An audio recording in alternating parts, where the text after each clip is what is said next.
Beaucoup savent ce que signifie être déçu par un être cher. Parfois, des personnes jouent avec les sentiments d'autrui sans rien ressentir en retour. Mais il y a toujours ceux qui franchissent toutes les limites. Dans cette histoire, l'avidité et la cruauté ont atteint de tels sommets qu'elles ont conduit à des conséquences irréparables. Le 24 décembre 1988, un signalement est parvenu au commissariat de police en Arizona. Dans une région désertique du comté de Pénal, près des montagnes de la Superstition, des passants ont découvert une jeune femme dans un état grave. Elle portait des vêtements ordinaires, n'avait ni sac ni documents, ce qui rendait difficile l'établissement de son identité. Une profonde blessure était visible sur la jambe de la victime. Ses vêtements étaient souillés. Il y avait de nombreuses blessures au niveau du cou. Tous ces vêtements étaient imprégnés des traces de l'incident. L'examen médical a révélé que les blessures étaient bien plus graves qu'il n'y paraissait aux témoins. Des plaies profondes affectant la colonne vertébrale ont été découvertes dans la région du cou. 4 autres blessures concernaient les côtes et la poitrine. Une attention particulière a été accordée à des marques à peine visibles de forme rhomboïdale sur la tempe gauche et le sourcil. L'enquêteur a supposé qu'elles pouvaient avoir été laissées par une semelle de chaussure. Les spécialistes ont découvert des empreintes similaires sur le lieu de la découverte. Les enquêteurs ont supposé que l'auteur était à chercher dans l'entourage proche de la victime, mais son identité restait inconnue. Cependant, la situation s'est éclaircie le même jour, lorsqu'un appel est parvenu au commissariat du district. Kathy Monkman signalait la disparition de sa sœur aînée. La femme disparue s'appelait Cindy Monkman. Katie a raconté que sa parente n'était pas venue à la fête de Noël prévue pour la veille de la veillée. Cela paraissait étrange, car Cindy avait elle-même aidé à organiser la rencontre, mais n'avait informé personne de son absence. Ensuite, elle a cessé de répondre aux appels. Kathy ne s'est pas immédiatement adressée à la police, pensant que les plans de sa sœur avaient pu changer. Cependant, elle devait prendre l'avion ensemble pour l'Illinois le lendemain. Kathy a laissé une note avec les informations sur le vol et le billet. Jusqu'à l'heure du départ à 7h30 du matin, elle espérait que Cindy apparaîtrait, mais quand Kathy a pris place dans l'avion et n'a pas vu sa sœur à côté d'elle, elle a compris que quelque chose de grave était arrivé. La description de la personne disparue correspondait parfaitement à la personne non identifiée trouvée, tout comme le cadre temporel. Cindy avait disparu seulement un jour avant d'être retrouvée dans le désert. En tant que détails inhabituels, les enquêteurs ont appris qu'elle avait récemment épousé de façon inattendue un homme qu'elle ne connaissait que depuis quelques mois. Après avoir pesé tous les faits, les forces de l'ordre ont conclu que la personne retrouvée était Cindy Monkman, âgée de 30 ans. Plus tard, une parente a confirmé l'identité et les dossiers dentaires ont définitivement dissipé tous les doutes. Cindy est née le 16 septembre 1958 à Pensacola, État de Floride. Un an plus tard, sa sœur cadette est venue au monde. Dès leur plus jeune âge, les filles étaient inséparables. Leur père Jack travaillait comme psychologue et leur mère Dorothy s'est consacrée au foyer après la naissance des filles. 2 ans plus tard, la famille s'est agrandie avec l'arrivée du frère John. La famille a déménagé à Champaign, État de l'Illinois, où le chef de famille avait été invité à travailler. Le destin de cette famille unie ne s'est pas révélé particulièrement heureux. Alors que Cindy était encore très jeune, en 1963, une grave maladie a été diagnostiquée chez sa mère.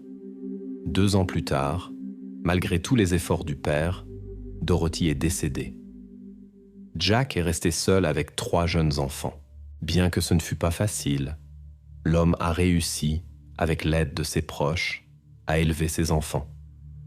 Il faisait souvent des voyages spontanés pour rencontrer des amis et des connaissances dans différents États. En 1980, Kathy a décidé de déménager à Mesa, État d'Arizona, pour devenir infirmière. Cindy l'a suivie. 2 ans plus tard, l'héroïne de l'histoire a obtenu un master en santé publique et a commencé sa carrière comme conseillère en nutrition.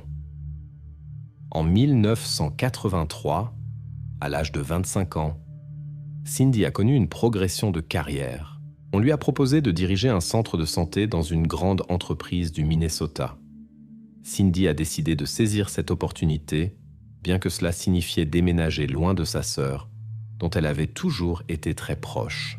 Après avoir acquis de l'expérience professionnelle et lassée de la solitude, elle est revenue en 1986 et s'est installée près de sa sœur. Cindy avait une apparence remarquable et attirait toujours l'attention. De nombreux admirateurs s'empressaient constamment autour d'elle. Peu après son retour, elle a rencontré Mark, qui travaillait comme disc jockey à la radio. C'était une célébrité locale, et une relation s'est développée entre eux. Le couple menait une vie active, fréquentait souvent des fêtes, mais leur relation était instable. Mark voulait continuer à s'amuser tandis que Cindy s'en lassait. Elle rêvait de fonder une famille. Elle comprenait qu'elle ne pourrait pas construire avec lui l'avenir dont elle rêvait. En juillet 1988, Cindy a proposé de se séparer et après la rupture, elle a traversé une période difficile. Pour se distraire, elle est partie en vacances à la plage en Californie avec sa sœur. Malgré la séparation, des sentiments subsistaient entre les jeunes gens. Le 8 octobre 1988, Cindy a rencontré 2 frères lors d'une fête dans un club populaire, Michael et Rudy Appelt. Ils ont passé toute la soirée ensemble et ne se sont pas quittés. Cathy observait la scène et comprenait que sa sœur était tombée amoureuse au premier regard. Les frères parlaient pas mal l'anglais, ce qui rendait la communication difficile. Cependant, comme Cindy l'a elle-même remarqué, ils étaient sur la même longueur d'onde et se comprenaient parfaitement sans mots. Dès le lendemain, au petit déjeuner avec sa sœur, elle ne parlait que de Michael. Cindy a même mentionné qu'il lui avait fait plusieurs demandes en mariage.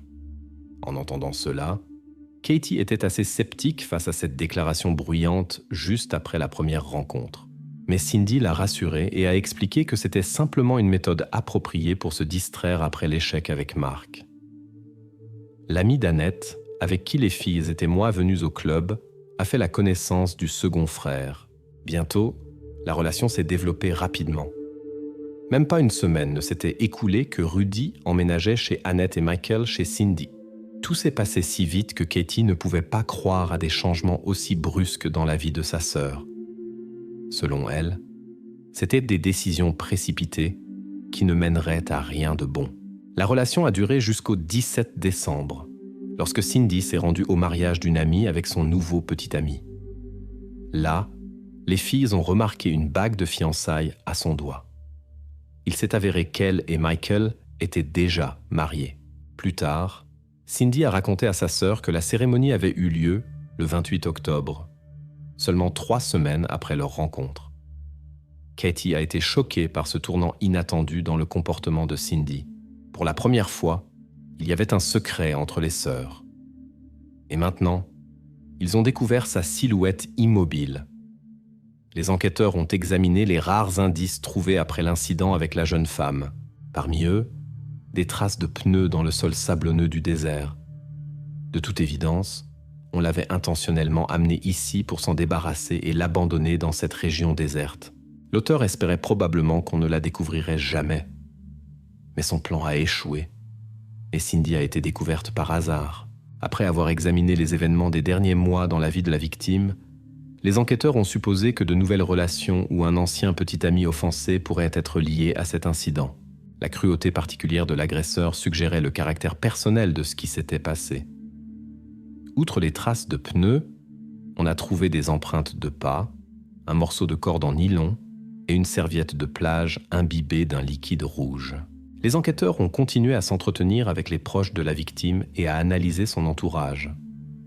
Quelques semaines avant la rupture, Cindy avait reçu un message inquiétant concernant l'une des anciennes petites amies de Mark.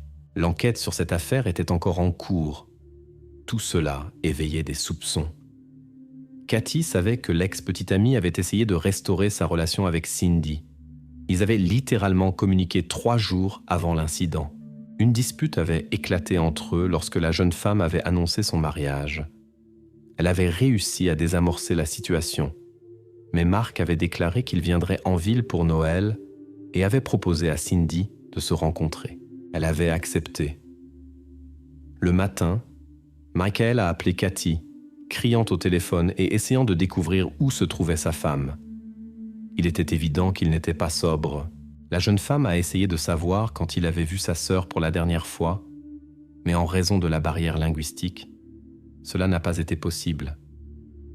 Cathy a alors demandé à Annette d'aller à l'appartement et de parler à Michael. Quand l'ami est arrivé, il s'est avéré qu'il dormait simplement sur le canapé et ne pouvait pas être réveillé. Lorsque Cathy s'est souvenue des projets de Cindy de rencontrer Mark, elle a supposé que sa sœur avait pu partir avec son ancien amant. Cathy a visité l'appartement de Cindy dans l'espoir de trouver des indices sur le sort de sa sœur, mais sans succès. Lorsque les enquêteurs ont interrogé tous les impliqués dans cette situation complexe, leurs témoignages correspondaient en grande partie au récit de la sœur cadette de la disparue. Les soupçons ne subsistaient qu'envers l'ex-petit ami Mark et le mari actuel Michael. Des photos de Cindy sont apparues dans tous les médias et ses proches ont reçu une lettre qui avait été postée peu avant le voyage prévu. Cela a créé un sentiment étrange, car ils connaissaient déjà l'incident. Dans la lettre, la jeune femme parlait de sa relation avec son mari et exprimait le souhait que sa famille le rencontre et apprenne à mieux le connaître. Une conversation complète avec Michael n'a pas pu avoir lieu immédiatement en raison de difficultés linguistiques. Le jour où les proches de Cindy ont appris ce qui s'était passé, l'un des enquêteurs a été envoyé pour parler avec le veuf tout récent. Il n'avait pas d'expérience dans l'enquête sur des incidents graves, mais a été choisi en raison de sa maîtrise fluide de l'allemand. Michael n'a pas ouvert la porte pendant longtemps et a ensuite été surpris qu'il y ait un employé à la police qui parlait sa langue maternelle. L'enquêteur s'intéressait particulièrement à la séquence des événements du 23 décembre. Selon Michael, cette journée était tendue dès le début. Ensuite, ils ont loué une Subaru et sont rentrés chez eux. La jeune femme a passé le reste de la journée à préparer ses affaires pour le voyage imminent. Elle a également informé de ses projets de rencontrer des amis vers 10h du soir. Michael a affirmé qu'il prenait une douche vers 7h lorsqu'il a entendu sa femme parler émotionnellement au téléphone avec quelqu'un. La conversation était assez tendue. Malheureusement, il n'a pas pu comprendre qui appelait car il entendait mal l'interlocuteur et ne pouvait pas saisir les noms. Lorsque son épouse a terminé la conversation, elle a simplement dit à voix haute qu'elle devait s'occuper de quelque chose et elle est partie sans explication, tandis que son mari continuait à se doucher. Cindy a pris les clés et son sac à main et n'est jamais revenue. Michael a dû aller au restaurant sans elle avec des amis et son frère. Il a volontiers aidé à l'enquête, a autorisé la fouille de l'appartement et de la voiture. De plus, il a présenté un reçu du restaurant daté du 23 décembre 1988. Lorsque les forces de l'ordre ont écouté les enregistrements sur le répondeur, un message a attiré leur attention. À 10h du matin, Mark avait laissé un message vocal disant qu'il avait vu aux informations une fille qui ressemblait à Cindy. Il a mentionné qu'il avait entendu parler de sa disparition.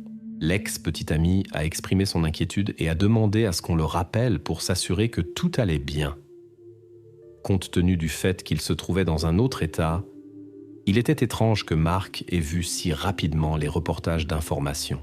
Selon les calculs des enquêteurs, les reportages commençaient tout juste à être diffusés à ce moment-là. Cela a éveillé des soupçons, comme si le jeune homme essayait de se créer un alibi. Ironiquement, Michael ne comprenait toujours pas ce qui était arrivé à sa femme en raison de la barrière linguistique. Lorsqu'il a été emmené au poste avec son frère et Annette, et qu'on leur a dit ce qui s'était passé, il a montré de fortes émotions. Il pleurait et criait, et essayait de comprendre ce qui s'était passé. Ensuite, tous les trois ont été placés dans des salles d'interrogatoire séparées, des échantillons ont été prélevés pour analyse et leurs chaussures ont été vérifiées. Après confirmation de leur alibi, tous ont été libérés car leur implication semblait improbable. Des questions ne subsistaient qu'au sujet de l'ex-petit ami nommé Mark, dont le comportement suscitait des soupçons. L'enquêteur principal s'est envolé pour la Californie pour un entretien personnel avec l'animateur radio. Pendant ce temps, Mark a appelé plusieurs fois le numéro privé de Cindy en Illinois et a laissé de nombreux messages sur le répondeur, apparemment en essayant de comprendre la situation. À son arrivée sur les lieux, L'enquêteur a constaté que Mark était à son lieu de travail le jour de l'incident, puis avait loué une voiture et s'était rendu chez des parents à Los Angeles pour les fêtes de Noël. À l'étonnement du représentant de la loi, cette information s'est confirmée. Il s'est avéré que Mark ne pouvait avoir rien à voir avec l'incident de Cindy, ce qui fut un choc pour l'équipe d'enquête, convaincue d'avoir déjà trouvé le coupable. La cérémonie d'adieu à Cindy a été fixée au dernier jour de l'année 1988. Pendant la cérémonie, lorsque le microphone a été transmis à son mari, Michael n'a pas pu prononcer un seul mot à cause des sentiments accablants. Il est simplement resté là et a pleuré jusqu'à ce que son frère Rudy l'emmène à l'écart. Cependant, plus tard, lorsque les personnes présentes sont parties, Cathy est passée devant la voiture dans laquelle se trouvaient les frères. Elle a remarqué qu'ils riaient joyeusement avec Anne. Cela semblait étrange. La sœur de Cindy se sentait mal à l'aise, car récemment encore, le mari semblait complètement abattu par le chagrin. Maintenant, on avait l'impression que Michael ne faisait que jouer le rôle de l'endeuillé. Ensuite, les forces de l'ordre ont décidé de parler à nouveau avec tous les impliqués, car quelque chose ne concordait pas. Cathy est arrivée la première au commissariat et a relaté plus en détail les relations romantiques avant l'incident. Maintenant, les enquêteurs trouvaient suspect que les frères venus d'Allemagne soient très discrets sur tout ce qui concernait leur passé et leurs activités. Une amie s'est souvenue d'un incident. Quelques jours après leur rencontre, elle les a aperçus se dirigeant vers un motel bon marché, alors qu'ils avaient auparavant prétendu loger dans un hôtel prestigieux et travailler dans le secteur bancaire. Après leur première visite dans l'appartement de Katie, elle a découvert qu'il manquait 100 $ en espèces. Après quelques semaines de fréquentation, ils ont raconté une histoire peu convaincante sur un licenciement de la banque et ont pratiquement persuadé les filles de les accueillir. Ils prétendaient attendre le déblocage de leur compte, après quoi ils pourraient à nouveau vivre grandement. Une autre bizarrerie résidait dans l'exigence de garder secret le mariage avec Cindy. Seulement une semaine après son emménagement chez Cindy, Michael a déclaré qu'il serait expulsé vers l'Allemagne s'il ne se mariait pas d'urgence. Ce fut la raison de la cérémonie secrète précipitée à Las Vegas. Un tableau inquiétant se dessinait. Apparemment, le jeune homme, en exploitant ses sentiments, avait obtenu un mariage par manipulation. Les enquêteurs ont tenté de retracer l'histoire des frères et ont découvert plusieurs femmes avec lesquelles ils étaient en sortie après leur arrivée d'Allemagne. Il s'est avéré que la victime n'était pas la seule à avoir reçu une demande en mariage. Il semblait que la relation entre Cindy et Michael avait mieux réussi que les tentatives précédentes. La présence de ces objets a éveillé des soupçons. Dans le journal intime trouvé de Cindy, la dernière entrée datait du 11 novembre. Il semblait que la jeune fille essayait de se convaincre de l'honnêteté de son mari. Les enquêteurs n'ont trouvé aucune preuve reliant les frères ou d'autres proches à l'incident. Ils ont même trouvé une voiture qui avait été louée le jour de la disparition de Cindy. Mais les traces de ses pneus ne correspondaient pas aux empreintes sur le lieu de l'incident. L'examen de l'intérieur du véhicule des frères avec des réactifs spéciaux n'a pas non plus donné de résultats. De façon inattendue, le 3 janvier, Michael a contacté un enquêteur maîtrisant l'allemand et a signalé un étrange message sur le répondeur qu'il avait découvert en rentrant dans l'appartement après la cérémonie d'adieu. Le veuf pensait que c'était une menace, mais ne pouvait pas la traduire avec précision. C'est pourquoi il a demandé de l'aide. Le 4 janvier, il est apparu au commissariat avec cet enregistrement. Il s'est avéré que l'inconnu menaçait effectivement de nuire à tous les proches et à Michael lui-même s'il n'obtenait pas certaines choses. Le message contenait des erreurs atypiques pour la langue anglaise, et lors d'une traduction littérale en allemand, le texte sonnait beaucoup plus naturel. Les enquêteurs ont feint l'inquiétude, mais à ce moment, les soupçons s'étaient déjà renforcés contre Michael, Rudy et Anne, qui parlaient également allemand. L'appartement où vivait ce groupe a été placé sous surveillance constante. Le 5 janvier, les policiers qui surveillaient la maison ont remarqué les jeunes gens à 17h30. À 20h30, un enquêteur sous couverture a frappé à la porte. Michael ne le connaissait pas. L'employé portait des vêtements normaux et a prétendu s'être trompé d'adresse. Le groupe a été invité au poste pour le lendemain afin de créer des portraits robots de ces personnes inventées. Michael a été interrogé pendant plusieurs heures, tandis que les autres attendaient leur interrogatoire. Les enquêteurs ne se pressaient pas intentionnellement et observaient attentivement les suspects, attendant qu'ils montrent des signes de faiblesse. Annette a cédé la première. Au début, elle a nié toute implication, mais lorsqu'un des enquêteurs lui a montré des photos du lieu de l'incident, elle a finalement commencé à parler. Annette a avoué que Michael et Rudy agissaient aux États-Unis et ciblaient des femmes vulnérables au cœur brisé dans le but d'obtenir la citoyenneté. Ils ont également rencontré Cindy selon le même scénario. Après avoir vécu plusieurs mois dans un hôtel bon marché, ils ont trompé de nombreuses femmes qui succombaient à l'attrait extérieur et au charme des escrocs. Cela leur permettait d'obtenir facilement des moyens de subsistance, mais ils espéraient à plus. Annette n'a pas avoué d'implication dans l'incident avec Cindy et a même nié qu'il ait été planifié. Cependant, il est devenu clair que le contact avec Cindy Monkmorn avait des motivations intéressées. Après le début de la cohabitation et du mariage, Cindy travaillait à 2 emplois, tandis que Michael, sans emploi, gaspillait l'argent et racontait des fables sur des comptes bloqués en Allemagne. D'octobre à décembre, il a dépensé plus de $4 000 de Cindy. Après avoir obtenu ses aveux, les enquêteurs ont fait pression sur Annette et lui ont expliqué qu'elle serait accusée comme complice si elle ne disait pas toute la vérité. La jeune fille a avoué que Michael, après avoir goûté à la belle vie, voulait plus d'argent. Ensuite, il a élaboré un plan plus ambitieux. Le 7 novembre, il a convaincu Cindy de contacter un agent d'assurance et de souscrire des polices d'assurance mutuelles d'1 million de dollars. Naturellement, Michael a été désigné comme bénéficiaire de sa police. Il a continué à la tromper avec de fausses histoires, parlant de comptes gelés en Allemagne et affirmant que les assurances vie pour les couples étaient obligatoires dans son pays. Sous l'influence de ses sentiments, Cindy faisait confiance à son mari sans condition. L'agent d'assurance a approuvé la police, mais la somme n'était pas d'1 million, mais seulement de 400 000 dollars. Cindy a signé le chèque sans hésiter. Les frères ont immédiatement commencé à rêver de leurs dépenses et attendaient un enrichissement rapide. La police d'assurance de Cindy est entrée en vigueur seulement 24 heures avant le jour fatidique et le montant du versement a été augmenté à 800 000 dollars. À ce moment, les frères avaient déjà loué une voiture pour mettre en œuvre leur plan dans le désert. Le jour de l'incident, Michael et Rudy ont emmené Cindy dans un endroit désert, l'ont attirée hors du véhicule et ont exécuté leur terrible plan. Ensuite, ils ont éliminé toutes les preuves, ont rendu le moyen de transport loué et sont allés dans un restaurant luxueux pour célébrer leur succès. Annette était pendant ce temps dans la voiture.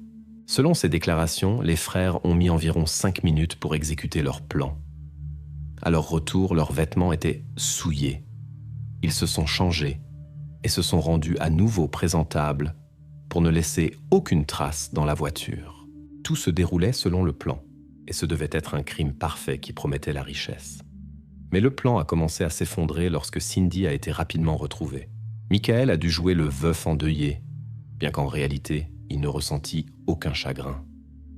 Les enquêteurs ont pris contact avec des collègues d'Allemagne et ont appris la vérité sur le passé de ces personnes. Il s'est avéré que Michael ne possédait ni compte bloqué avec de grosses sommes d'argent, ni propriété dont il avait parlé. En Allemagne, il travaillait comme ouvrier et avait des problèmes avec la loi, y compris des sanctions pour cambriolage et agression. Son frère Rudy avait purgé une peine dans une prison allemande pour comportement inapproprié envers une femme. Un lien des frères avec d'autres incidents aux États-Unis n'a pas pu être établi. Cindy était probablement leur unique victime. Il ne restait qu'une question incompréhensible. Pourquoi les traces de pneus du véhicule ne correspondaient pas aux empreintes trouvées? Il s'est avéré que Michael avait agi avec prévoyance. Le jour de l'incident, il avait intentionnellement conduit avec des dérapages prononcés pour endommager le profil. Lorsqu'il a rendu le véhicule loué, les pneus ont dû être remplacés. En discutant avec un employé de la location, les enquêteurs ont confirmé cette information. Pour la transmission des messages menaçants, ils ont engagé un sans-abri au hasard dans les rues de Los Angeles, où il s'était rendu après la cérémonie d'adieu. Ils l'ont payé pour qu'il appelle le numéro indiqué et lise le texte préparé. L'immunité pénale a été offerte à Annette en échange d'un témoignage contre les frères. La jeune fille a accepté. Lors d'une fouille approfondie de l'appartement de Cindy et Michael, ils ont découvert des chaussures dont les semelles correspondaient aux traces sur le lieu de l'incident. En détention, Michael a fait des notes contenant des informations incriminantes qui ont été utilisées contre eux par la suite. La décision la plus déraisonnable dans le procès a été le souhait de Michael de se défendre lui-même. Même les avocats ont essayé de l'en dissuader, mais sans succès. Il se croyait plus intelligent que tous les autres. Cette surestimation de soi a conduit à des déclarations contradictoires qui ont convaincu les jurés de son implication. Les frères ont tenté de rejeter la faute sur Annette, mais sans succès. Le 1er juin 1990, les jurés ont déclaré Michael et Rudy Appelt coupables. Tous deux ont été condamnés à une peine sévère. En 2009, cependant, la décision concernant Rudy a été modifiée, car un test d'intelligence a montré son retard de développement. Il a reçu une peine d'emprisonnement à perpétuité avec possibilité de libération anticipée après 25 ans. En 2017, lors d'une séance de la commission, une lettre de Katie, la sœur de Cindy, a été lue. Elle a rappelé la gravité de l'acte de Rudy et a exprimé sa conviction de sa dangerosité. En conséquence, la demande a été rejetée. Le 26 avril 2022, Rudy est décédé derrière les barreaux. La sentence de Michael est restée inchangée. Il attend toujours l'exécution de sa peine. Ses défenseurs retardent délibérément le processus par des appels, prolongeant ainsi sa vie. Katie a avoué que ce qui est arrivé à Cindy l'a si profondément affectée qu'elle n'a pas pu faire confiance aux hommes et aux gens en général. Elle ne s'est pas mariée avant l'âge de 50 ans. Le cas de Cindy Monk ne peut être qualifié d'acte émotionnel. C'était un calcul F. Le cas de Cindy Monk ne peut être qualifié d'acte émotionnel. C'était un calcul froid de personnes pour qui une vie étrangère n'était qu'un moyen d'atteindre des objectifs matériels. Les compagnies d'assurance, cherchant à augmenter leurs profits et vendant une police d'un montant important, ont créé involontairement les conditions du crime en fournissant un motif financier. Les preuves suggèrent que les frères Appelt n'auraient probablement pas touché à Cindy si sa vie n'avait pas été assurée, mais auraient dirigé leur attention vers une autre personne.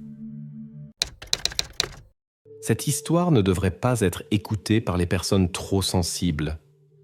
Même les policiers expérimentés, habitués depuis des années aux crimes les plus terribles, ont dû chercher une aide psychologique après ce qu'ils ont vu dans cette cave. Un matin d'octobre 2015, la petite ville en périphérie du New Hampshire vivait encore sa vie habituelle. Il se passait rarement quelque chose ici qui méritait l'attention, même du journal local. La monotonie et le silence semblaient tout faire partie de l'essence même de cet endroit. Les habitants locaux étaient habitués à ce que rien de vraiment terrible ne puisse arriver ici. Mais ce jour-là a changé à jamais la perception des citadins de leur petit monde sûr. La maison numéro 17 de la rue Chestnut était une vieille bâtisse sans attrait qui n'attirait plus l'attention de personne depuis longtemps. Elle se trouvait presque au bout de la rue, derrière un jardin négligé et une clôture à moitié détruite, et semblait oubliée de tous depuis longtemps. Les propriétaires changeaient presque chaque année. Certains essayaient de la réparer. D'autres la louaient simplement et partaient plus loin.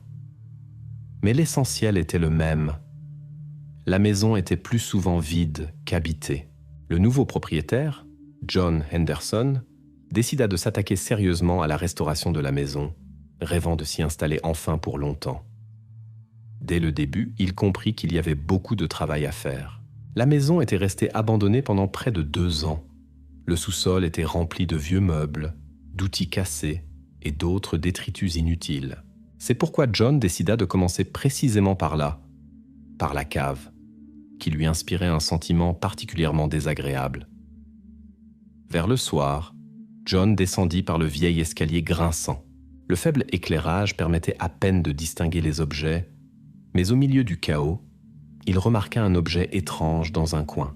C'était un fût en métal, recouvert de profondes couches de rouille, comme s'il avait été délibérément caché derrière d'autres choses. Il tenta de le déplacer, mais il s'avéra lourd et presque impossible à soulever. Plus il regardait le fût, plus il ressentait une anxiété inexplicable. John n'était pas du genre peureux, mais il sentit maintenant qu'il ne voulait pas rester seul avec cette chose. Le lendemain matin, appelant un ami, il décida de comprendre cette étrange trouvaille. À deux, ils sortirent le fût à la lumière avec difficulté et tentèrent de l'ouvrir. Le couvercle semblait soudé au métal, mais après plusieurs tentatives, il céda finalement. C'est à ce moment précis que la vie de John se divisa en un avant et un après.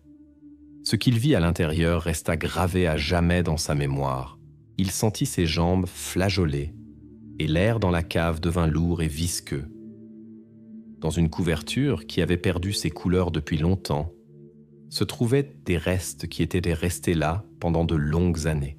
La vision fut si choquante que son ami courut instantanément à l'étage et, se retenant à peine, appela la police. Les premières voitures de police apparurent près de la maison quelques minutes plus tard. John était assis sur les marches de la maison, pâle et complètement perdu, répondant aux questions des enquêteurs de manière monosyllabique et confuse. Il était sûr que sa vie tranquille dans cette ville n'existerait définitivement plus. Mais le pire était encore à venir. Lorsque les policiers descendirent, ce qu'ils virent choqua même les agents les plus expérimentés.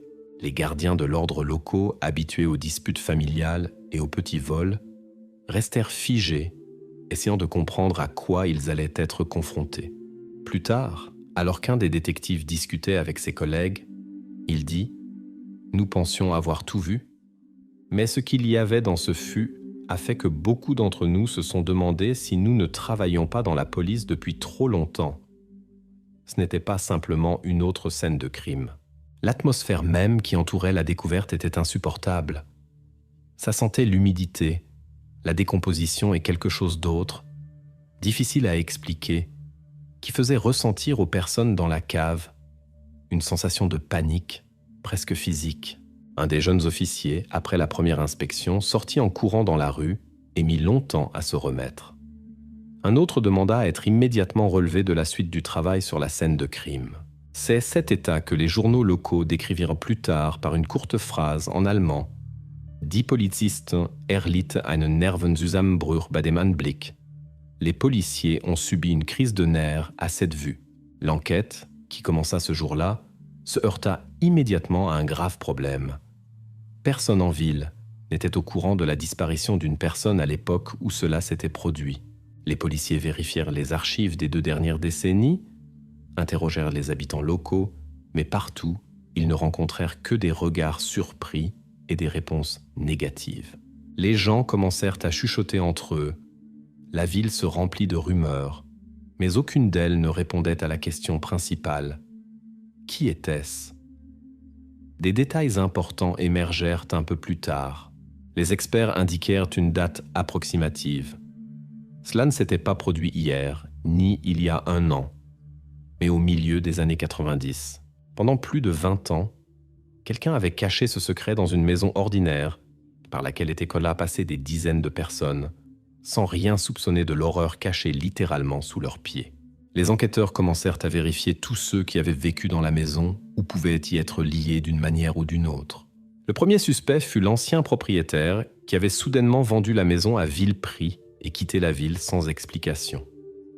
Son identité soulevait de nombreuses questions, mais l'essentiel n'était pas là. Plus la police étudiait la maison, plus elle découvrait d'étrangetés que personne n'avait remarquées auparavant. Il restait une autre personne qui suscitait des soupçons. Le voisin, un homme âgé et silencieux qui avait vécu toute sa vie de l'autre côté de la rue. Lors des interrogatoires, il répondait laconiquement, détournait le regard et répétait constamment qu'il ne savait rien. Mais c'est précisément dans son comportement que les policiers remarquèrent une nervosité cachée. La ville se figea dans l'attente. Le temps passait, la tension montait, et les gens comprenaient déjà que cette affaire ne ressemblerait à aucune autre. Le mystère était trop profond et trop sombre, et sa résolution changerait à jamais non seulement la petite ville, mais aussi le destin de tous ceux qui y vivaient. Mais l'essentiel était que cette découverte n'était que le début d'une longue et terrifiante histoire qui pousserait beaucoup à se demander: connaissons-nous vraiment si bien ceux qui vivent à côté de nous? Les nouvelles de la découverte dans la maison numéro 17 se répandirent comme une traînée de poudre. Déjà le soir même, la rue Chestnut était pleine de voitures de journalistes et de badauds locaux. Cependant, un cordon fut bientôt établi autour de la maison derrière lequel personne n'était autorisé à passer. Les policiers étaient clairement nerveux. Dans toute l'histoire de cet endroit, il n'y avait jamais eu de crime de ce genre. Pour une petite ville, qui ne voyait même pas souvent de vols importants, la découverte de restes de ce type fut un véritable choc. L'expertise commença immédiatement et les conclusions préliminaires des criminalistes furent annoncées dès le lendemain matin. Il s'avéra que cela s'était produit il y a environ 20 ans, au milieu des années 90. Ce détail laissa définitivement les enquêteurs perplexes. Comment était-il possible que pendant toutes ces années, personne n'ait remarqué la disparition d'une personne de cet âge? Il n'y avait pas eu de déclaration de disparition, pas de photos dans les archives de la police, pas même de rumeurs selon lesquelles quelqu'un avait cessé d'apparaître à l'école ou dans les rues de la ville. Celui qui avait été retrouvé dans la vieille maison semblait n'avoir jamais existé dans ce monde, et cela déconcertait même les policiers expérimentés. À ce stade de l'enquête, les détectives décidèrent d'étudier attentivement l'histoire de la maison elle-même. Elle avait été construite au début des années 1950, avait appartenu à la même famille pendant environ 30 ans, puis avait changé de propriétaire plusieurs fois. Les registres des archives municipales montrèrent qu'entre 1990 et 1996, la maison appartenait à un certain Patrick O'Connor, un homme réservé et silencieux dont les voisins ne se souvenaient presque de rien. Seule une vieille voisine, vivant à 3 maisons de là, remarqua que M. O'Connor était soi-disant étrange et sortait très rarement de chez lui. Cependant, elle ne put fournir plus de détails. Lorsque la police commença à rechercher O'Connor lui-même, il s'avéra qu'il avait déménagé dans un autre état depuis longtemps, vendant la maison à la fin des années 90. Il l'avait vendue rapidement et à un prix assez bas. Ce fait éveilla les soupçons de l'enquête. Les détectives partirent à sa recherche, espérant obtenir des informations. Mais lorsqu'ils trouvèrent l'ancien propriétaire, déjà un homme âgé, il parut absolument sincèrement surpris. O'Connor répondit volontiers aux questions, parlait lentement, calmement, avec assurance. Il expliqua qu'il avait vendu la maison à bas prix parce qu'il avait un besoin urgent d'argent après son divorce, et de la ville, il ne voulait qu'une chose, la quitter au plus vite. Les détectives vérifièrent à chacune de ses paroles. L'alibi s'avéra irréfutable, confirmé par des documents.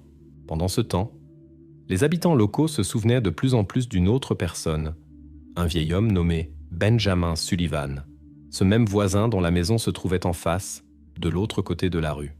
Sullivan ne communiquait jamais avec ses voisins, préférant une solitude tranquille. Certains disaient que c'était un homme étrange. D'autres le considéraient simplement comme un vieux retraité inoffensif. Mais la police s'accrocha à sa silhouette non par hasard. Un des témoins affirma que dans les années 90, il avait remarqué à plusieurs reprises comment Sullivan se rendait chez O'Connor lorsque celui-ci n'était pas en ville. Les policiers rendirent visite à Benjamin Sullivan et le trouvèrent dans un état d'extrême irritation. Le vieil homme était clairement mécontent de leur apparition, mais fut obligé de répondre aux questions. Il admit qu'il surveillait parfois la maison pendant que O'Connor était en voyage d'affaires. Mais il nia y avoir vu quelqu'un d'étranger ou quelque chose d'inhabituel. Il parlait brusquement, tapotant nerveusement ses doigts sur la table, évitant le regard direct. Les policiers sentirent son malaise, mais le vieil homme refusa de donner d'autres explications. Les détectives revinrent plus tard, exigeant des échantillons pour comparer l'ADN, ce à quoi Sullivan refusa catégoriquement, déclarant qu'il ne voyait aucune raison de se soumettre au test puisqu'il n'avait commis aucun crime. La tension montait. Le 3e jour de l'enquête, la police reçut les résultats de l'analyse ADN trouvée sur la couverture. La trace s'avéra être masculine et, étonnamment, ne correspondait ni à O'Connor ni aux échantillons déjà présents dans la base de données de la police. Quiconque avait commis ce crime n'avait jamais été dans le radar des forces de l'ordre auparavant. L'enquête décida d'élargir le cercle de recherche. Ils commencèrent à vérifier tous les parents et connaissances des anciens propriétaires. Des enquêteurs des États voisins commencèrent à arriver en ville, menant des interrogatoires de plusieurs heures. On obligeait les gens à se souvenir de n'importe quel petit détail qui pourrait avoir de l'importance. Et là encore, ils se heurtèrent à un mur infranchissable. Personne ne pouvait donner ni le nom, ni le prénom, ni même le lieu approximatif d'où la victime aurait pu venir. La police commença à étudier l'environnement de la maison dans les années où, probablement, tout s'était passé. Ils consultèrent les archives des appels téléphoniques, vérifièrent les transactions financières d'O'Connor et de ses voisins.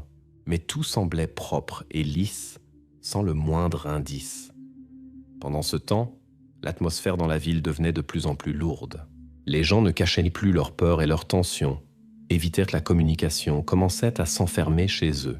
Il semblait que chaque détail du passé pouvait être la clé pour percer ce mystère terrifiant, qui avait vécu si longtemps parmi eux, sans être remarqué par personne.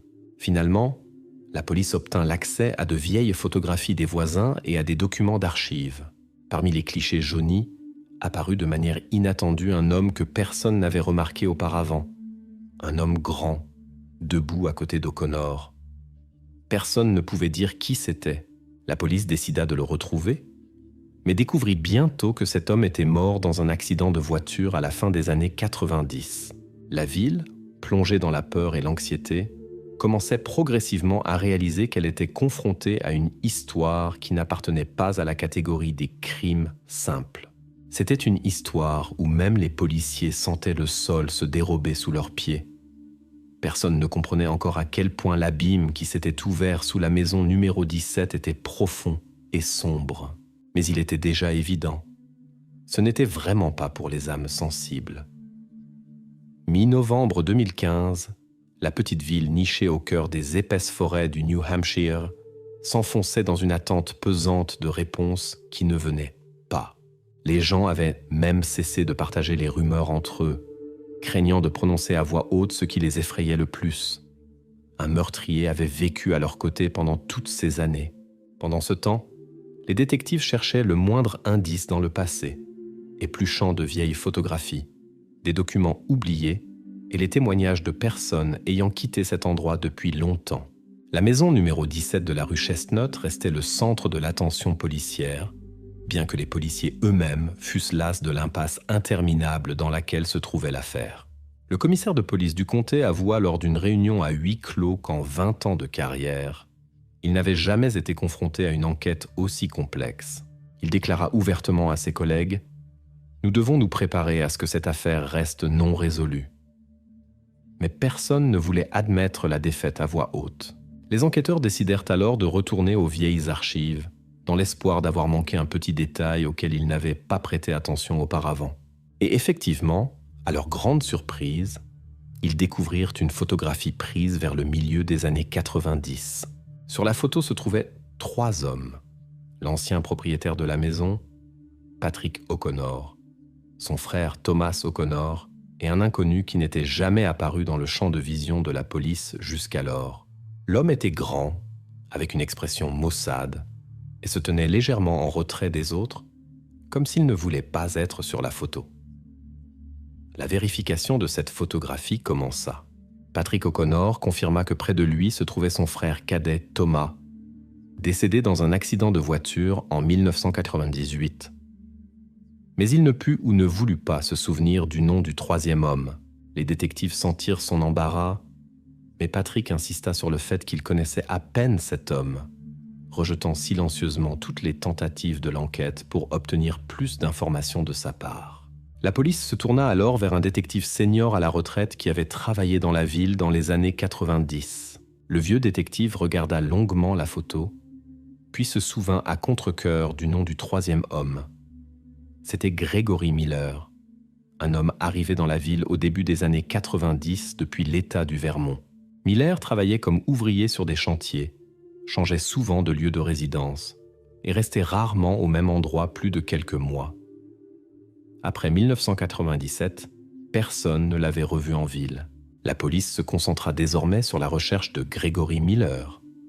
Les enquêteurs supposèrent que c'était peut-être cet homme qui avait laissé son ADN sur la couverture. Des demandes furent envoyées à plusieurs États voisins. Des bases de données furent vérifiées et des dizaines de personnes furent interrogées. Finalement, Miller fut retrouvé dans une petite ville du Massachusetts, où il travaillait comme mécanicien dans un garage automobile. Lorsque les détectives le rencontrèrent, Miller parut déconcerté et sincèrement surpris. Il confirma immédiatement qu'il avait bien vécu dans la ville, rue Chestnut, et qu'il était allé plusieurs fois rendre visite aux frères O'Connor, mais il nia toute implication dans quelque chose de grave. Miller raconta que les frères se disputaient constamment et que leur relation était très tendue. Il se souvint d'avoir surpris un jour Thomas O'Connor en état d'ébriété avancée, menaçant son frère, mais il se tut rapidement et déclara qu'il ne voulait plus rien dire sans avocat. Les détectives obtinrent un échantillon de son ADN et retournèrent au New Hampshire. Pendant ce temps, les habitants de la ville mentionnaient de plus en plus le nom de Thomas O'Connor. Plus on se souvenait de lui, plus des histoires sombres et désagréables refaisaient surface. Il s'avéra que Thomas était une personne agressive et conflictuelle, abusait souvent de l'alcool et avait été arrêté plusieurs fois pour des délits mineurs dans d'autres États. Mais tous ces détails avaient été cachés aux habitants par sa famille, qui tentait de préserver une apparence de bien-être. Patrick O'Connor fut de nouveau convoqué par la police. Cette fois, l'interrogatoire fut dur et prolongé. Les policiers insistèrent pour qu'il révèle enfin les détails du conflit avec son frère. Patrick resta longtemps silencieux, puis raconta finalement que Thomas était effectivement venu plusieurs fois chez lui dans un état de grande agitation, exigeant de l'argent et l'accusant d'avoir ruiné sa vie. La dernière fois qu'il avait vu son frère, c'était peu avant sa mort, mais il ne savait rien des crimes terribles que Thomas aurait pu commettre. Quelques jours plus tard, les résultats de l'analyse ADN de Gregory Miller arrivèrent. Le résultat fut négatif. Miller était innocent et l'enquête revenait à nouveau au point de départ. Une tension sourde régnait de nouveau dans la petite ville. Les habitants locaux, las de l'incertitude, commencèrent à s'éviter. Même ceux qui ne croyaient auparavant à aucune rumeur fermaient désormais leurs portes à double tour, nerveux au moindre bruit fortuit à l'extérieur. L'atmosphère de peur s'empara même des plus confiants et des plus calmes. La maison numéro 17 restait désormais scellée. Beaucoup l'évitaient, craignant même de jeter un coup d'œil dans cette direction. Les anciens du village chuchotaient des détails qui semblaient auparavant sans importance. Des bruits étranges la nuit, une lumière vacillante aux fenêtres, des silhouettes de personnes apparaissant et disparaissant près de la maison. Mais la police comprenait déjà clairement que tous ces petits détails ne mèneraient à rien de concret. L'enquête piétinait, se convainquant à chaque nouvelle vérification, à chaque nouveau témoin interrogé, que derrière toutes les preuves se cachait quelque chose de plus grand, d'insaisissable, de bien plus effrayant qu'un simple crime. Il semblait que la maison de la rue Chestnut gardait un secret qu'il serait peut-être impossible de percer un jour.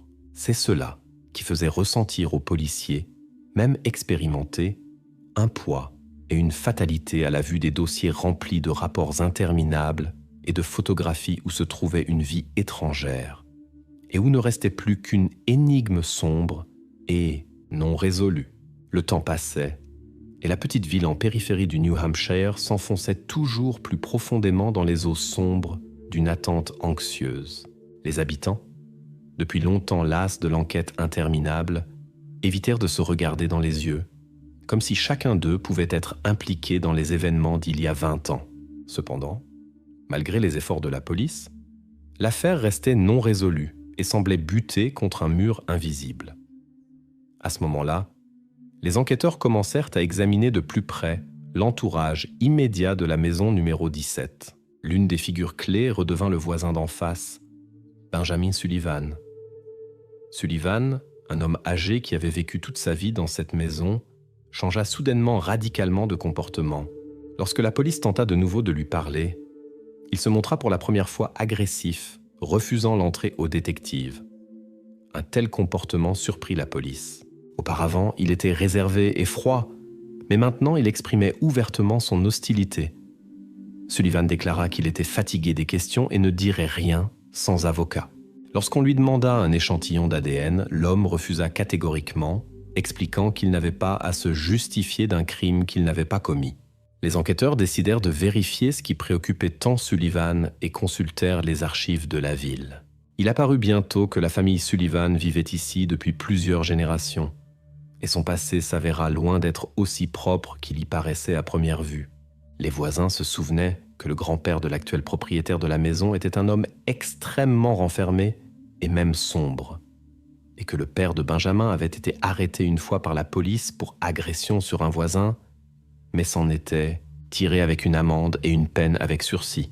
Benjamin lui-même avait grandi silencieux et renfermé, préférant la solitude même dans son enfance, ce qui suscitait parfois l'inquiétude parmi les habitants de la ville. Les détectives décidèrent de vérifier les liens de Sullivan avec la maison numéro 17 et contactèrent l'ancien propriétaire, Patrick O'Connor.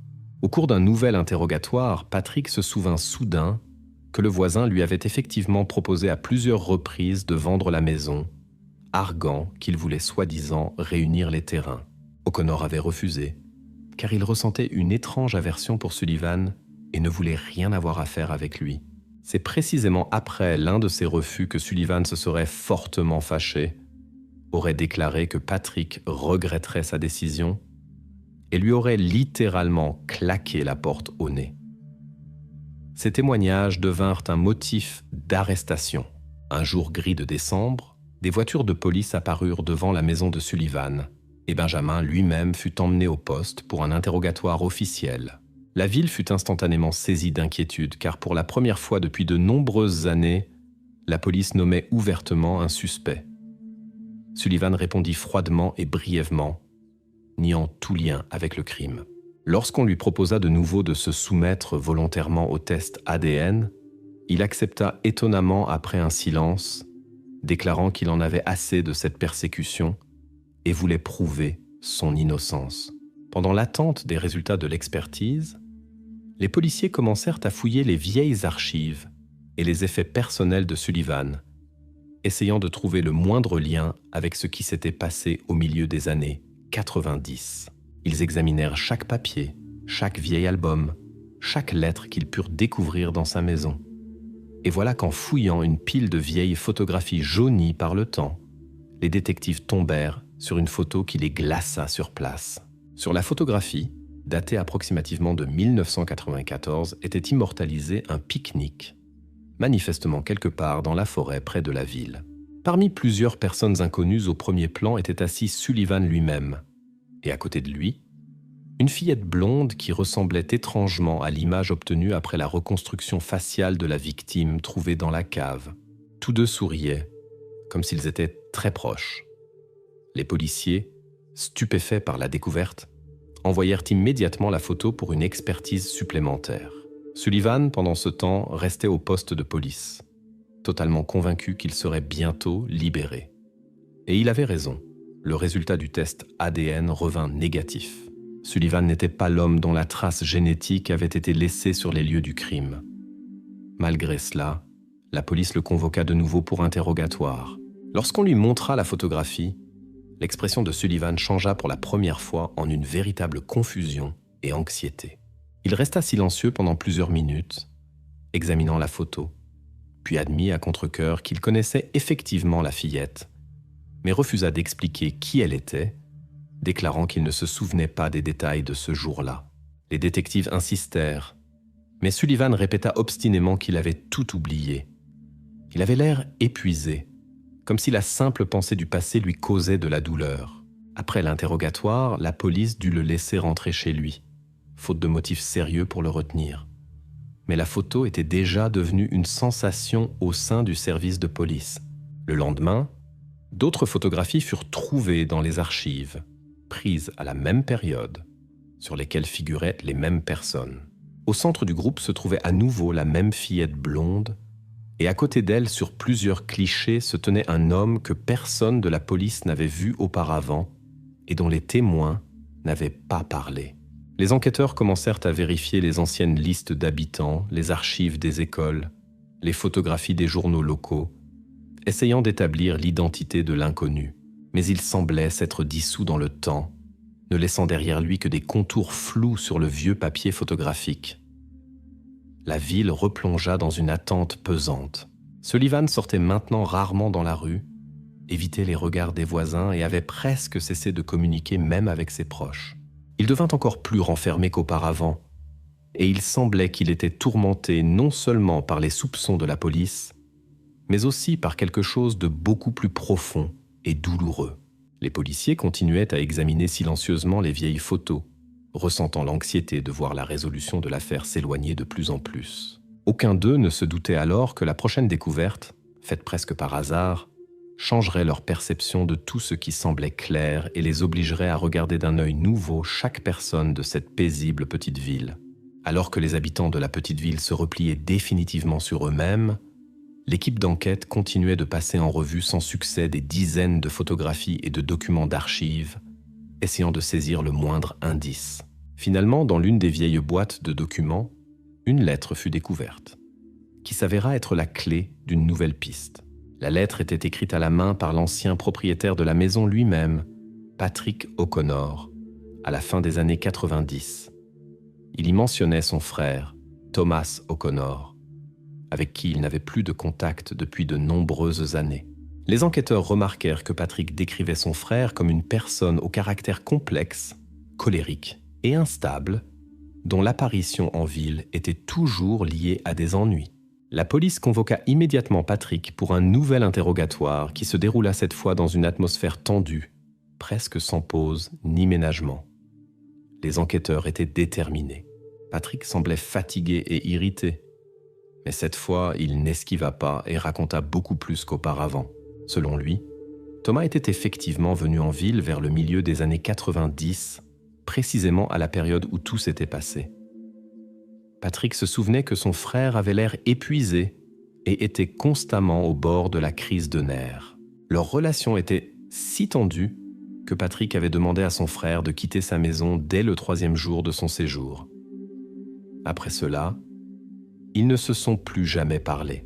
Les enquêteurs consultèrent à nouveau les archives et trouvèrent des enregistrements confirmant que Thomas O'Connor était effectivement en ville pendant la période indiquée.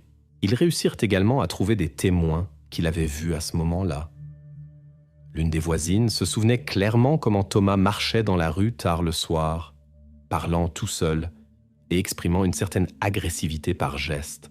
Il suscitait chez les gens un sentiment d'anxiété et d'appréhension, mais personne n'osait s'adresser à la police, mettant cela sur le compte de conflits familiaux ordinaires. Le même jour, les détectives trouvèrent plusieurs autres vieilles photographies de Thomas, les comparant à la photo trouvée précédemment, où figurait cette même invitée blonde. L'homme sur les photos ressemblait si fortement au frère de l'ancien propriétaire de la maison que les enquêteurs n'avaient presque plus de doute. L'enquête décida de retrouver Thomas de toute urgence, estimant qu'il pouvait être directement lié au crime commis. Cependant, localiser Thomas O'Connor s'avéra beaucoup plus compliqué que prévu. Il n'avait pas de domicile officiel, n'avait pas payé d'impôts depuis longtemps et n'était pratiquement mentionné nulle part ces dernières années. Son nom était absent même des bases de données officielles des États, ce qui parut très étrange aux enquêteurs. Patrick avoua qu'il n'avait plus eu de contact avec son frère depuis plus de 20 ans et n'avait aucune idée s'il était encore en vie. La police envoya plusieurs demandes aux États voisins, tout en continuant d'interroger les personnes qui pouvaient se souvenir de Thomas. Bientôt, une réponse arriva du Massachusetts. Dans la base de données de la police locale, un rapport d'accident de la circulation survenu à l'hiver 1998 fut trouvé. Le nom de Thomas O'Connor figurait dans le rapport. L'homme était mort sur les lieux de l'accident. Et cela fut officiellement confirmé par des documents et les résultats de l'expertise. Cette nouvelle fut un choc pour l'enquête, car Thomas, qui semblait être le suspect idéal, sortait à nouveau du tableau du crime. Patrick n'apprit la mort de son frère que par les policiers et fut bouleversé par ce qu'il entendit. Il semblait désemparé et sincèrement affligé, et il était évident qu'il ne pouvait pas savoir que son frère était mort plus de 20 ans auparavant. La police décida cependant de vérifier minutieusement les circonstances de la mort de Thomas. Au cours de l'enquête, il s'avéra que l'accident était effectivement banal et s'était produit de sa faute. Sur une route verglacée, Thomas avait perdu le contrôle de sa voiture et avait heurté un arbre. Aucune circonstance suspecte ne fut révélée, et Thomas menait à l'époque un mode de vie extrêmement renfermé et solitaire, ne communiquant pratiquement pas avec son entourage. La raison de sa venue dans la petite ville quelques années avant sa mort restait floue, mais aucune trace évidente le reliant au crime ne fut trouvée. Tandis que les enquêteurs replongeaient dans l'incertitude, les habitants de la petite ville continuaient de vivre douloureusement sous la pression d'une peur constante. Personne ne savait plus à qui faire confiance, ni qui cachait simplement quelque chose de terrible. Chaque nouvelle découverte, chaque nouveau nom, suscitait encore et encore l'anxiété, ne laissant aucune minute de répit aux gens habitués à une vie tranquille. Patrick O'Connor, après tous ces événements, préféra quitter définitivement la petite ville. Il vendit tous ses biens et quitta l'endroit auquel était lié un chapitre si sombre de sa vie. La maison d'en face, appartenant au voisin Sullivan, sombra au contraire dans un isolement et une aliénation encore plus grands. Benjamin Sullivan sortait rarement de chez lui, évitant les regards des passants et cherchant manifestement à se cacher des yeux des autres. Et la photographie, qui avait déclenché une nouvelle vague d'enquête, reposait désormais dans les archives de la police, et on ne la regardait presque plus. L'homme qui y figurait, Thomas O'Connor, était resté à jamais dans le passé, emportant avec lui le secret de ses venues et les véritables raisons de ses actes. Personne ne pouvait plus lui demander ce qu'il avait fait dans cette maison, ce qu'il savait de ce qui se passait et ce qui s'était réellement produit en ces jours sombres des années 90, après que la figure de Thomas O'Connor eut définitivement disparu du tableau de l'enquête. Les détectives décidèrent de revenir minutieusement au tout début, espérant découvrir des détails qui avaient été manqués dans les premiers jours de l'enquête. Désormais, une attention particulière était accordée aux personnes qui vivaient à proximité immédiate de la funeste maison de Chestnut Street, à l'époque même où le crime avait été commis. L'une des témoins clés était une femme âgée nommée Emily Harper, qui avait vécu dans la rue toute sa vie. Au début, Emily, invoquant son grand âge et sa mémoire défaillante, ne voulait pas parler à la police. Mais après de longues persuasions, elle accepta de raconter le peu qu'elle savait. La femme parlait lentement, s'arrêtant longuement, comme si elle passait soigneusement en revue les événements du passé dans sa mémoire. Emily se souvint comment, un jour au milieu des années 90, elle avait été témoin d'un événement étrange. Tard le soir, vers minuit environ, elle avait vu par la fenêtre de sa maison une voiture garée près de la maison numéro 17. Dans la voiture était assise une personne dont le visage était caché par l'obscurité. La voiture n'éteignait pas ses phares, comme si le conducteur attendait quelqu'un. Quelques minutes plus tard, un homme inconnu s'approcha rapidement de la voiture, monta sur le siège passager et la voiture partit. La femme n'avait jamais vu cette voiture auparavant et ne savait pas qui étaient ces personnes. Les policiers écoutèrent attentivement Emily et tentèrent d'obtenir des détails supplémentaires. La couleur de la voiture, la plaque d'immatriculation ou la marque, mais la mémoire faisait déjà défaut à la témoin. Tout ce dont elle se souvenait, c'était le comportement inhabituel des inconnus et le sentiment d'anxiété qui l'avait envahi ce soir-là. Pendant ce temps, les experts techniques de la police décidèrent de revenir à l'examen détaillé du fût lui-même et de la pièce où il avait été découvert. L'attention des criminalistes fut attirée par des traces à peine visibles sur le sol de la cave, ressemblant à des éraflures dues au déplacement d'un objet lourd. Après une expertise supplémentaire, les spécialistes conclurent: le fût contenant la découverte aurait pu être déplacé dans la cave quelque temps après la commission du crime. Cette version provoqua un véritable bouleversement dans l'esprit des détectives, ouvrant de nouvelles pistes d'événements. Désormais, l'hypothèse que le crime ait pu se produire dans un tout autre lieu et que les restes aient été placés dans la cave plus tard apparut. De nouveaux interrogatoires intensifs des habitants commencèrent, cette fois axés sur la période postérieure aux années 2000. Les enquêteurs vérifièrent tous ceux qui avaient résidé dans la maison après Patrick O'Connor. Parmi les locataires se trouvait une personne dont le comportement attira immédiatement l'attention de la police. Il s'agissait de Robert Harris, qui avait loué la maison entre 2004 et 2006. Il avait rapidement quitté la ville, prétextant un changement de travail, et n'était jamais revenu. Lorsque la police retrouva Robert Harris dans un état voisin, il accepta d'abord volontiers de parler. Cependant, en apprenant le sujet de la conversation, il se referma brusquement et refusa presque complètement de faire d'autres commentaires. On découvrit bientôt que Harris avait un casier judiciaire pour violence domestique, mais aucun crime grave ne lui avait été imputé. Néanmoins, la police insista pour vérifier un échantillon de son ADN qu'il fournit après de longues persuasions. Le résultat s'avéra négatif. Mais le principal résultat de cette étape de l'enquête fut que les détectives se convainquirent définitivement que le crime et le déplacement des restes auraient pas pu être commis à des moments différents par des personnes différentes. Peut-être qu'un des locataires, découvrant une trace du passé d'autrui, s'était simplement débarrassé de la découverte indésirable en la plaçant dans un coin reculé de la cave, ne voulant pas avoir affaire à la police. Cette hypothèse expliquait pourquoi personne n'avait rien remarqué ni dit pendant si longtemps. Les gens ne voulaient tout simplement pas être entraînés dans les problèmes des autres, et encore moins dans une affaire criminelle. Mais, d'un autre côté, cela rendait tout ce qui s'était passé encore plus sombre et effrayant. Il s'avérait que plusieurs personnes auraient pu être impliquées, directement ou indirectement, dans le crime. Dans une tentative de comprendre quelque chose, les enquêteurs convoquèrent à nouveau Benjamin Sullivan, le voisin âgé, pour un nouvel interrogatoire. Il avait maintenant l'air fatigué, ayant presque totalement perdu l'envie de résister.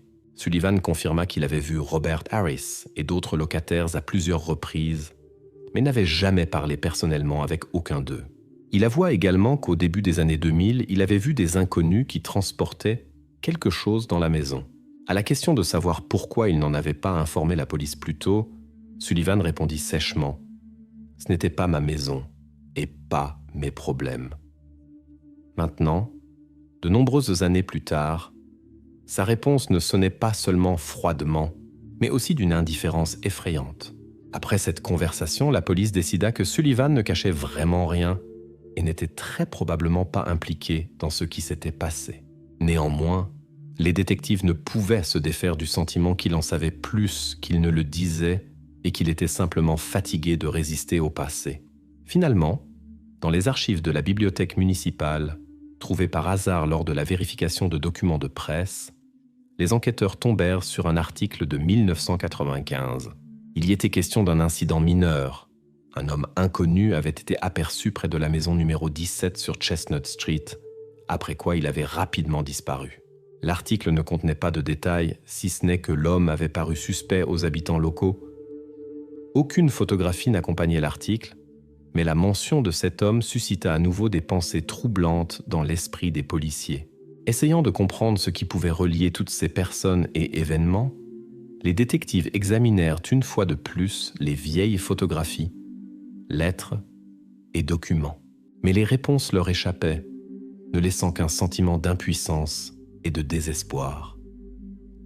Bientôt, les habitants de la petite ville apprirent que la maison numéro 17 était de nouveau en vente pour une somme symbolique.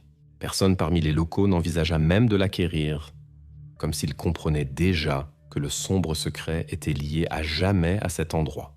La maison tomba progressivement en ruine, devenant le symbole du fait que le crime qui s'y était produit avait divisé à jamais la vie de la petite ville en un avant et un après. Pendant ce temps, l'enquête se concentrait de plus en plus sur la famille de l'ancien propriétaire de la maison, Patrick O'Connor. Après de longues et pénibles négociations avec des parents éloignés de la famille, un détail important fut découvert, qui était resté caché jusqu'alors. Thomas, le frère décédé de Patrick, avait effectivement une fille que personne dans la famille n'avait vue depuis plus de 25 ans. Son nom était Jennifer. L'histoire de Jennifer s'avéra si complexe et sombre que même les parents eux-mêmes en parlaient à contre-cœur. La mère de Jennifer, dont Thomas s'était divorcé depuis longtemps, ne communiquait pratiquement pas avec la famille O'Connor après la rupture. Les parents avouèrent qu'après le divorce, Thomas s'était disputé à plusieurs reprises avec son ex-femme au sujet de leur fille, insistant pour qu'elle vive avec lui. Après l'un de ces conflits, survenue vers le début de 1995, Jennifer avait été emmenée par Thomas, et après cela, aucun des parents ne l'avait revue ni entendu parler d'elle. Ayant obtenu cette information, la police convoqua immédiatement Patrick O'Connor pour un nouvel entretien. Cette fois, Patrick semblait abattu et nerveux, ne s'attendant manifestement pas à ce que de vieux secrets de famille refassent surface. Il resta longtemps silencieux avant de parler. Selon lui, Thomas avait effectivement mentionné sa fille lors de leur dernière rencontre, mais en parlait comme s'il avait des difficultés constantes avec elle. Cependant, Patrick affirma catégoriquement qu'il n'avait jamais vu Jennifer personnellement et ne savait rien de son sort ultérieur. Il ne soupçonnait même pas que son frère ait pu l'amener en ville à cette époque. Pendant ce temps, la police vérifiait méticuleusement toute information concernant Jennifer. Les enquêteurs contactèrent sa mère, vivant dans un autre État, qui confirma que Thomas avait effectivement emmené leur fille après un conflit. La femme raconta que dans les derniers jours avant que son père ne l'emmène, Jennifer avait l'air très effrayée et ne voulait pas partir avec lui. Après sa disparition, elle avait tenté de la retrouver par l'intermédiaire de la police, mais Thomas changeait constamment de lieu de résidence et la police des différents États lui refusait son aide, considérant cela comme un conflit familial interne. L'expertise ADN confirma entre-temps les pires craintes des enquêteurs. Les restes trouvés dans la maison numéro 17 appartenaient bien à Jennifer. La police se trouvait maintenant face à une terrible réalité.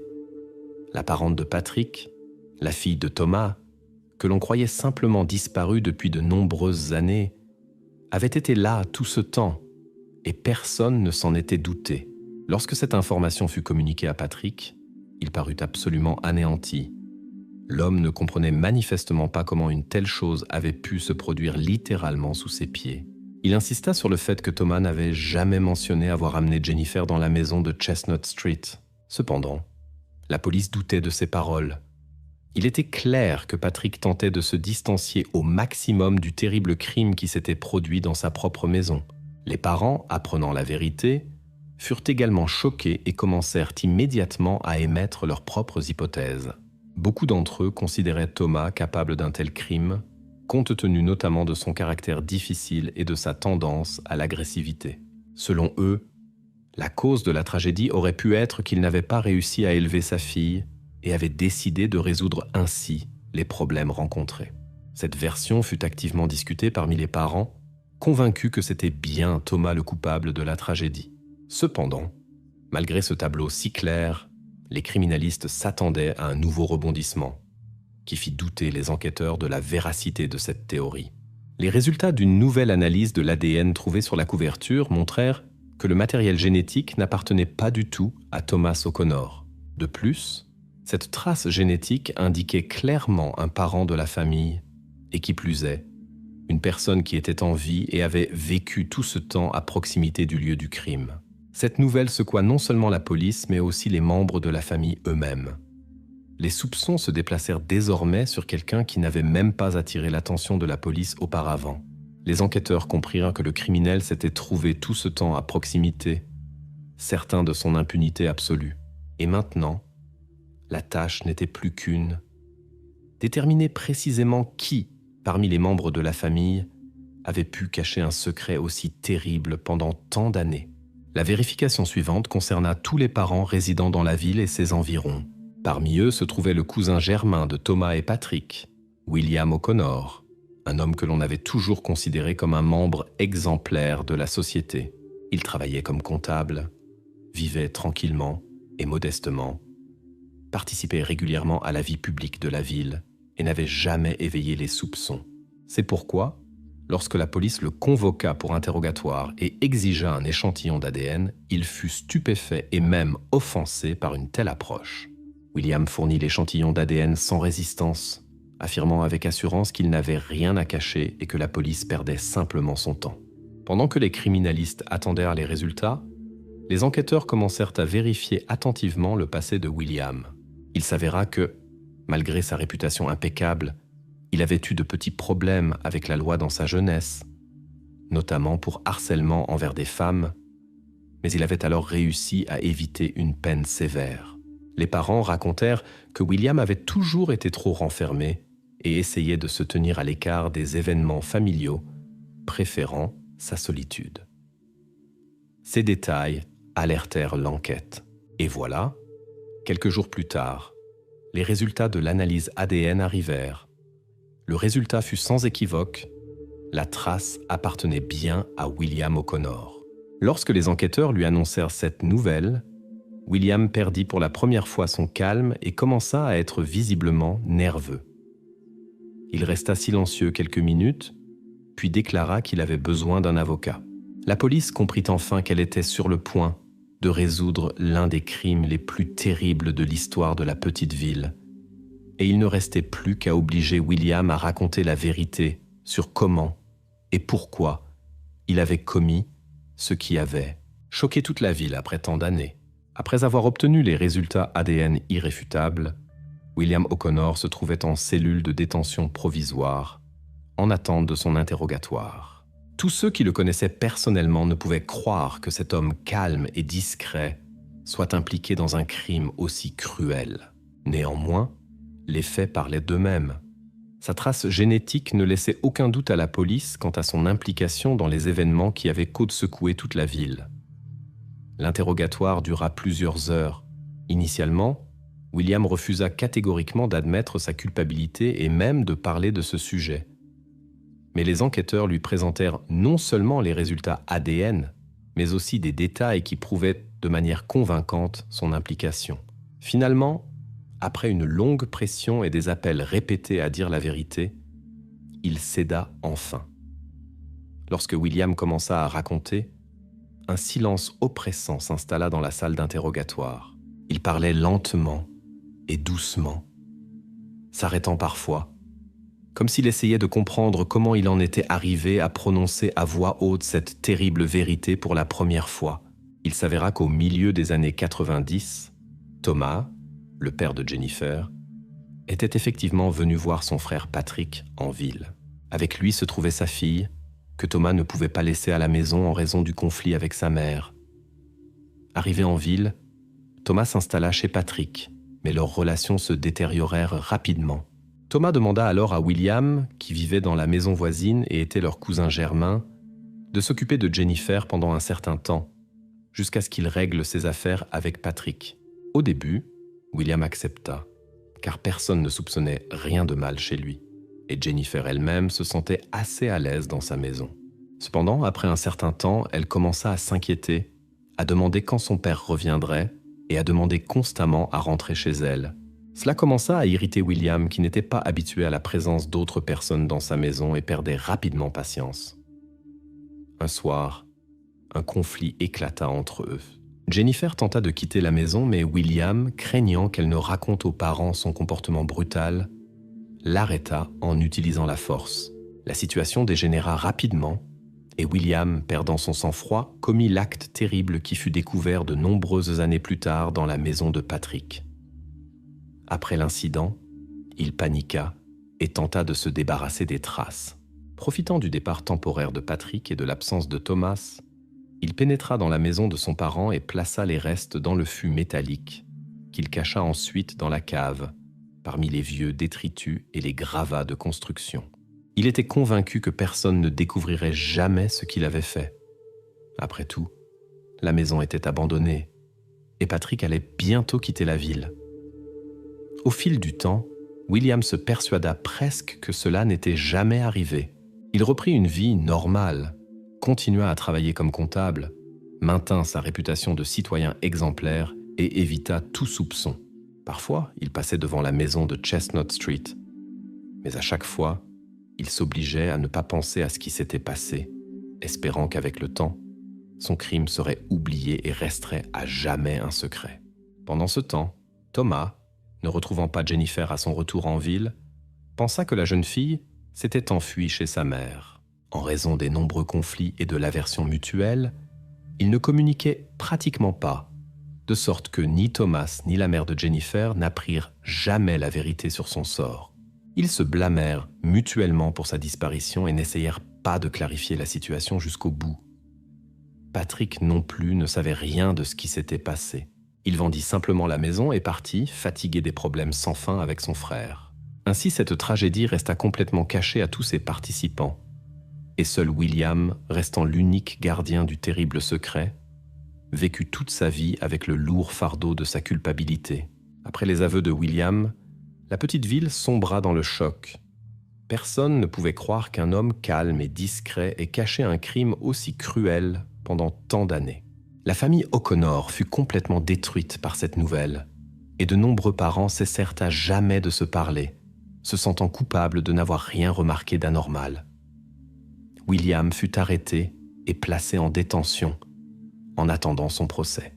Ses avocats insistèrent sur une expertise psychiatrique, affirmant qu'il avait agi sous le coup de l'affect, sans être pleinement conscient de ses actes. Mais la majorité des habitants de la petite ville ne voulurent pas croire à cette version. Ils exigèrent la peine la plus sévère, estimant que la justice devait triompher pleinement, malgré les années écoulées. Bientôt, William O'Connor fut déclaré pleinement responsable de ses actes. Le procès se déroula rapidement et le verdict fut sévère. Pour beaucoup, ce fut un soulagement. La ville pouvait enfin clore l'affaire qui avait tourmenté chacun de ses habitants pendant plus de 20 ans. La maison de Chestnut Street resta abandonnée et indésirable. Les habitants locaux l'évitaient, croyant que le mal qui s'y était installé un jour ne quitterait jamais cet endroit. Progressivement, le bâtiment se dégrada, sombrant dans l'abandon et l'oubli. Mais l'essentiel, que tous les habitants de la petite ville savaient désormais, la vérité finit toujours par éclater au grand jour. Même la plus terrible, même celle que l'on tente de cacher derrière les murs d'une vieille cave, parmi des fûts rouillés et des objets oubliés.